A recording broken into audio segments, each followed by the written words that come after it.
welcome to Tea Adventures. I'm Tiana Ryman, and today we are going to explore the Beehives, which is a very famous little island in Papua New Guinea.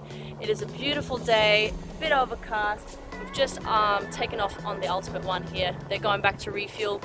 And behind me we've got Mount Tavovra, one of the most active volcanoes here in Papua New Guinea. You can also go walking on that if you're a tourist and you like enjoying the adventure of this beautiful island here.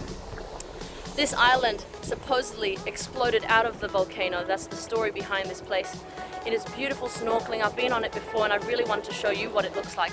So I'm going to show you all the beautiful fish species you can see. I even saw a sea snake last time. So hopefully we'll see some cool stuff. They're heading back. Check out that view, guys. And we are going to the Beehives. These two islands right here. Let's go.